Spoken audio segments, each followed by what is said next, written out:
New and amazing AI design tools, everything from visual design, UI design, to even UX design and research.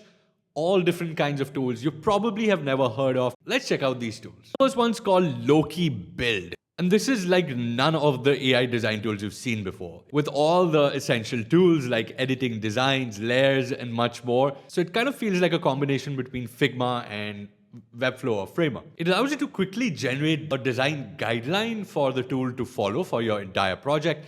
You can even define the voice of your brands. If your brand is modern, it will try and create modern designs. It is based on prompts, just like you would have in any other AI tool, but you have a remix feature right there, which allows you to pick up any website out there. It could be Spotify, YouTube. You can literally put in a URL and it will start generating your designs based on that. So it's kind of remixing and creating a similar design for your brand. And some of the titles and styles and landing pages this has created are very impressive. I mean, the website itself, their own website right here, was actually built in Loki. They also have a bunch of templates you can remix from in case you really don't know where to start off from. Go try Loki out. The next tool is actually one of my favorites right now. It's called Banani AI. And Banani has some extremely useful features that other tools are still missing out on. First of all, just with the free plan, you get complete access to Gemini 3 Pro and ChatGPT 5.1, which most other tools only have under paid plans. Apart from that, for each prompt to UI design that you do here, it can give you up to 5 variations for each UI design. So if you don't have a specific style in mind and you want different variations to get the right style, it will create all different kinds of styles and variations for you to choose from. You can then tell the AI to move forward with that only, or you can keep on exploring. Apart from that, it also has something called Select to Edit, where you just quickly select any component and you can ask the AI to make changes as well to those single components and not the complete UI. And my favorite feature for Banani is quick actions. And quick actions allow you to quickly select anything and you get a bunch of quick actions as a little drop down. You can instantly switch between different layout, try a new color palette, add or tweak content, and even a feature called simplifying design, which basically simplifies complex design. It sort of minifies or minimizes a lot of the clutter that might create confusion visually. At the end, you're not limited to just Banani. You can export it instantly to Figma. It's as easy as just copying and pasting, and you'll get editable elements and components inside Figma instantly. Again, I have a link in the description to Banani. Thank you, Banani, for supporting the channel. The next one is a familiar name, but they've completely changed their company. It's called Anima, and a couple of years ago, I reviewed their tool. Now it's a completely new beast. It's called Anima AI Playground, essentially, where you can quickly import your designs from Figma or even clone another website. What it'll do, it'll scan your designs and convert your designs into functional working assets. It also has a very chat-like interface. You can actually specify very niche things like adding confetti to a save button. You can even edit the HTML, CSS, JavaScript, React, whatever code there is. You can even chat with the code in itself. So you don't have to just make changes to the design. If you feel like you want to add some stuff to your HTML code, you can actually do that from inside here with AI. So it's both a design tool, an AI design tool, and an AI vibe coding tool as well. So it's kind of doing two things at the same time. And what really surprised me is that it works seamlessly in dev mode and Figma itself. So with the actual plugin inside Figma, you can do all this inside Figma. So you don't have to go into the Anima Playground. You can even do a lot of this stuff in dev mode or with the Figma design tool. So it could be like an addition to your Figma AI if you want to use their Figma plugin, of course. But this is really cool because you have the best of both worlds. Okay, the next one's actually an update from Claude, but it's great for designers. Here's how it works. It's called Interactive Apps, and inside these interactive apps, what you can do is bring up Figma. So if you Fig Jamboard from inside Claude, you can now do that. Not only that, you can even ask it to be brand specific with your notes. If you have a flow chart and you want it to be brand specific, the colors, the style, You can literally just attach it inside Claude and it will do that. It will even change the designs from inside Claude, which is pretty cool. Not only that, you can access a lot of other tools that designers often use, things like Slack or Asana. This is really cool because we finally have integrations inside Claude, which, were kind of missing.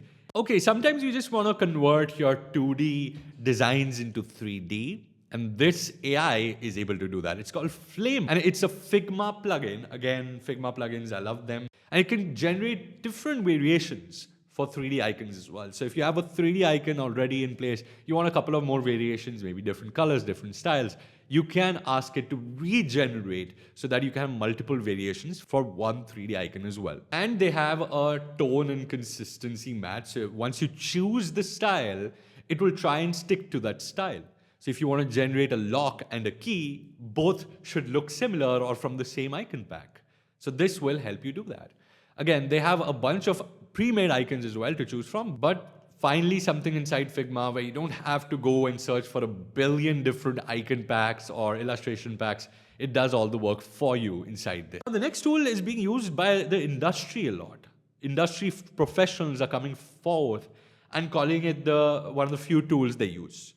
It's called Magicpath, and it's generated a lot of popularity in the past few months. The reason being that it can generate a lot of detailed stuff without having to use a bunch of different tools. So first, of course, it can convert just paper wireframes into these very well drawn out UI designs. Kind of like, it reminds me of Wizard, but it goes one step ahead.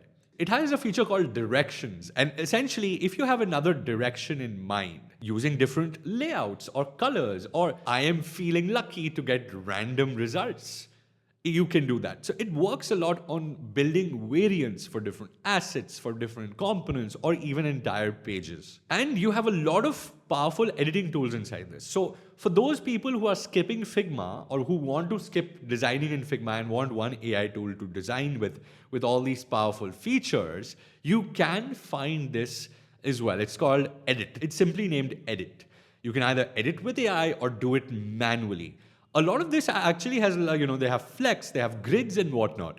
So a lot of stuff that you'll find in Figma already, but kind of built bottoms up on an AI approach.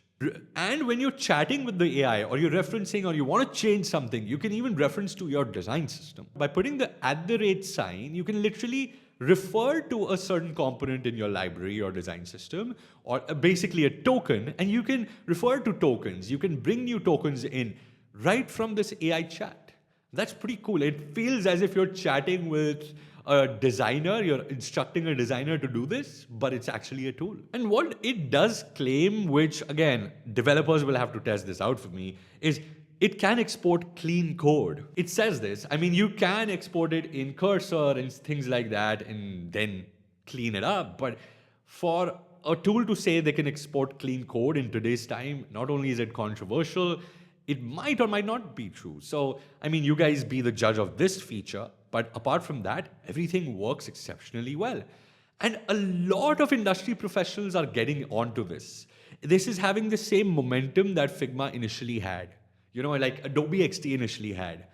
So in the next coming future, maybe Magicpath is the alternative to Figma or a better alternative. Who knows? But again, time will tell, but this is a really cool tool to start off with. You can, by the way, import from Figma, so you don't have to start from scratch. So that's another thing. I'll also share 1 or 2 videos of actual professionals from some of the top companies using this in their workflow, and they'll show you how they're using it as well. So I'll have the link in the description. Pretty cool. All right, so the next one is also trending. So why not? Moltbot or Claudbot, it's trending by that name, is essentially connecting all your apps together. So it could be your email, calendar, flights, everything in one, and all can be centrally placed, and the entire command center can be placed inside your favorite chat app like WhatsApp, Telegram, or any other chat app that you use. Discord, Slack, Signal, everything, it's on the list. The fact that you can literally get things running, people are literally sharing how they're connecting this bot to food ordering. So whenever they want to order food, they just text a WhatsApp bot. That's pretty cool. If this really breaks the internet completely, this could be the next wave of how things are automated. Or till now, automation was being done by people, by experts, or by enthusiasts. But automation could now come onto like day-to-day tasks or people with day-to-day jobs or non-IT professionals. Now, the only thing which will be a hiccup is the setup, but they're also now working on a companion app, which is still in beta, but you can download it for your Mac OS. And they claim that your data will stay yours because it runs locally on your machine. So it's utilizing your phone, your processor. So it's basically using your MacBook or your laptop or whatever as a local server, and it's connecting to all your applications and it's communicating with all your application, and that's it. So if this is true, if what they say is true, and if the security is there, I think this is perfect. I mean, you can try it out. A lot of designers and techies are getting into this. Tomorrow, you might even be able to connect with Figma and tools like that. Who knows?